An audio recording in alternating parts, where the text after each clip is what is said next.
What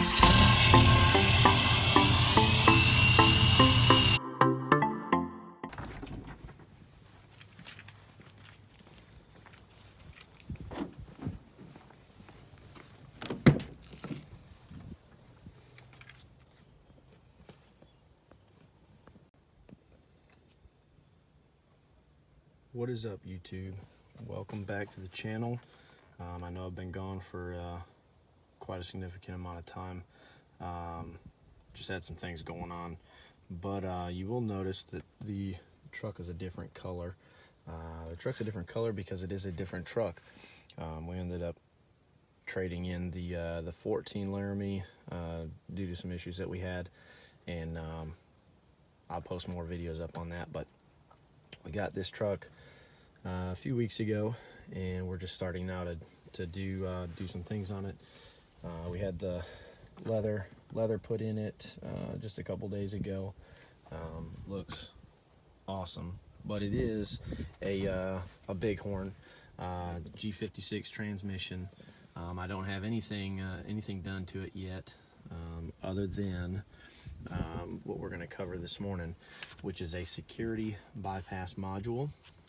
And we are going to be doing a couple things as far as activating some bed lights.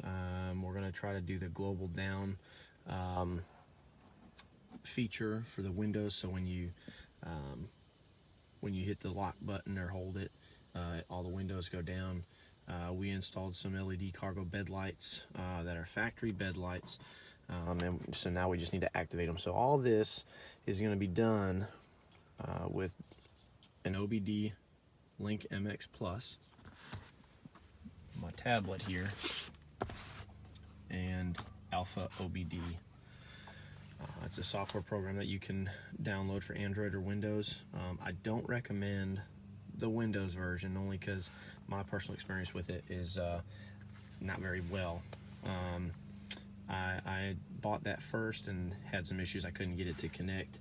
I'll post some links to where you can get a bypass cable. There's a couple different companies. You have Z Automotive. I can't speak for them because I don't have their product, but I did buy a, and forgive me if I pronounce it wrong, but a Katzkin Tech, I believe it is what it's called. Bypass harness is about, I don't know, $50 or something like that. Super easy. I'll post a few pictures, but essentially all you do is you take out two bolts, one here, one down over in the corner over here. Pop this off. You pop the factory OBD2 connection out of the panel. Plug the new one in to the factory OBD connection. There's two CAN bus cables that get connected to a CAN bus block that's up here, and it's double-sided. One green, one white. White will be facing the driver. Green will be facing the dash.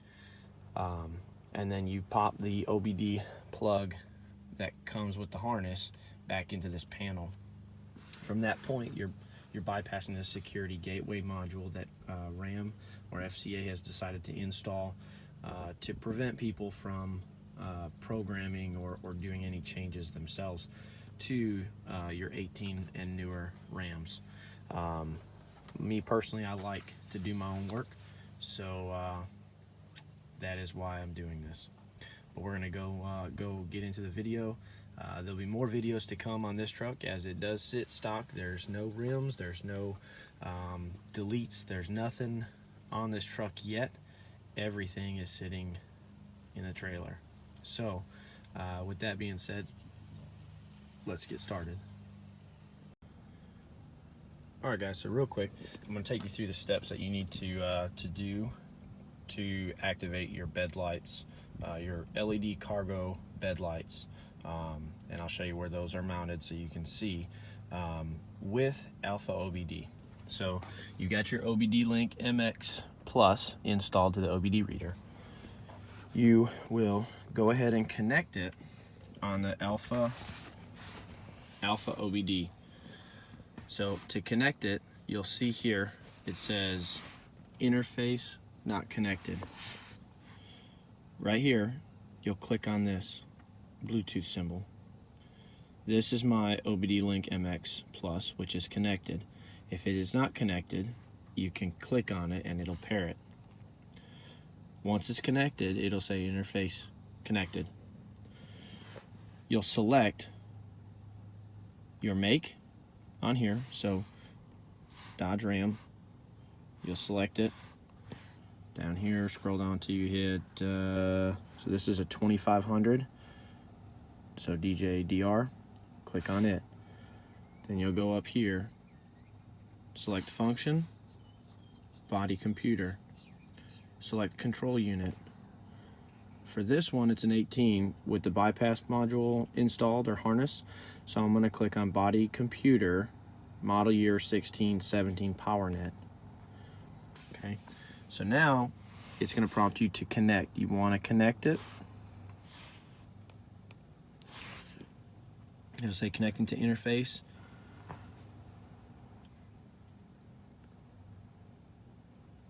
Okay, now it's connected. Now you'll go down to the bottom right, and there's a little car with a window or a hood open. You'll click on it, and then it'll want you to select a procedure. There's a whole list of procedures that you can do here. Don't get caught up with just scrolling a little bit, because there is a whole lot of stuff that you can do on here. It's almost unlimited. So scroll down until you see car configuration change. You'll want to click on that. Now you'll select your option. So select option. So here, this is really what I meant to say, is this is almost unlimited as far as what you can do. Not the last one. Once you get into car configuration, you can do a lot of stuff. So I know you can change from what I've read, you can change the screen, how it shows up on the 8.4, whether it shows up SRT, limited, or any of that stuff. You can change all that. But what's cool is you can do all these different things with it. And so I'm just going to make this really quick. I'm going to scroll down to where I need it to go. So you're going to go into a CBC IO features, but it's specifically 2014 CBC IO features. So now we're in the 2014s. Okay, and so now we're going to go to truck bed lighting feature. Click on that, and then you'll select the value. So currently it was selected to no because I did not have the installed bed lights. I do have them now, so I would click yes, and then I would hit start. I'll post a picture of what the screen will look like once it's completed, but it'll say, and it'll tell you that the process has been completed. And then you just have to go and test them. So that is what I am going to do right now, is I am going to go back and test them. So I just turned them on with the dome light switch. So unless you have this switch right here installed, which is the one that comes on 18 and newer models, which I don't have, you have to activate them with the dome light switch. But essentially this is where they go. You don't have to buy the whole harness like I did, but you can buy just the lights. So, and I'll show you those, but there's a whole kit that you can buy, and essentially what it is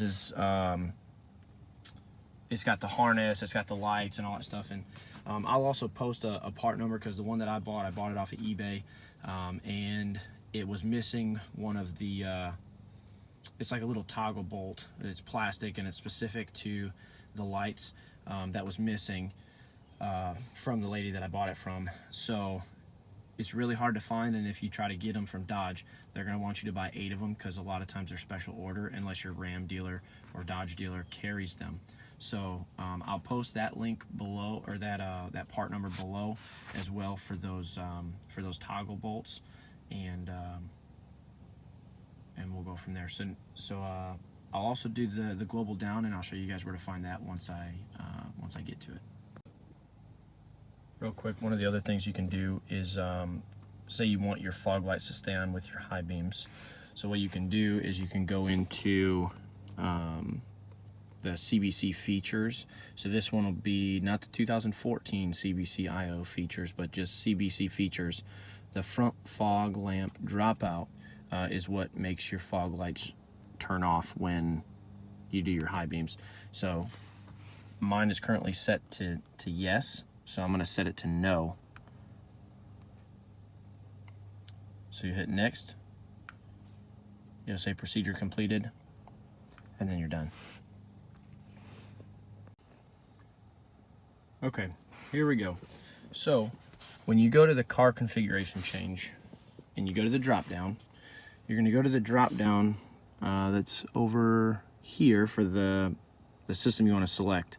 You're going to scroll down to doors, and here you see doors, global windows up, global windows down. So this is what's going to make your windows go up or down before you start the vehicle when you hold the lock button. So I'm going to do down first. So I'm going to click on it. I'm going to select the value. I'm going to select yes because it's probably no. I'm going to click start. Current status of the component is no, so I selected yes, so it should perform it. So procedure's completed. Okay, so I'm going to back up. And now what I want to do is cycle the key. After every change, you're going to want to cycle your key. So that way you only change one thing at a time, and you're not changing a bunch and not what you did. Okay. All right, so I'm going to go ahead and do the same thing again. I'm going to do global up. I probably should test the global down, but I'm going to go ahead and do the global up, and then I'll test those since I know that these are the only two changes that haven't worked, or that I haven't actually used yet, and since I've changed them. Okay, so I'm going to go down here to car configuration change. I'm going to scroll until you see doors. Okay, here's doors. Global up. Select value. Select yes. Start. Current configurations no. Okay, completed. Back out of this. Cycle the key.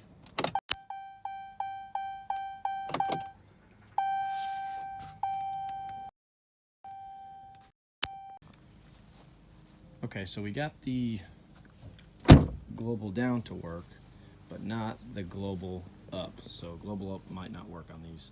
So you can see here, you hold the unlock button.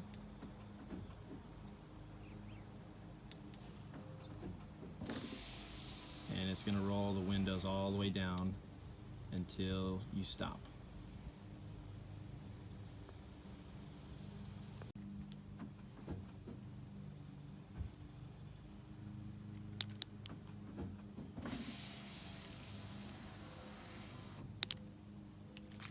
Thing that we did was we installed our light bar. We got our light bar installed. We also have our battery tender installed with these brackets, not the battery tender, but the light bar is installed with the brackets that were made to go behind the tow hook. And I have a copy of these that are, I think, rough country, but they're a 90-degree. So I can show you guys that in a later video if you would like to see how the light bar was installed. I do have the upfitter switches, so all I do is hit one of my auxiliary switches, and that's it. Videos to come will probably be we're planning on blacking out the bumper, grill, some Raptor liner stuff. Probably be doing another video on the rims and tires going on. Right now it's just got the factory Bilstein 4600s. We might be upgrading those to some different Bilsteins, along with Bilstein's leveling kit for the springs. They have what looks to be a really good spring kit that's just a lengthened spring. So we're looking at doing that. And then aside from that, really it's just doing all the motor work that we had done before. I've got all the parts, like I said, sitting in the trailer. And then we're going to get to doing some tuning, hopefully EGR-less tuning later this week, and then we'll go into the delete tuning as well. So stay tuned for more videos and content. Hit the subscribe button if you haven't subscribed already. If you like this video, please like it. If you don't, please tell me what what could be better, what you guys would like to see. And thanks for watching.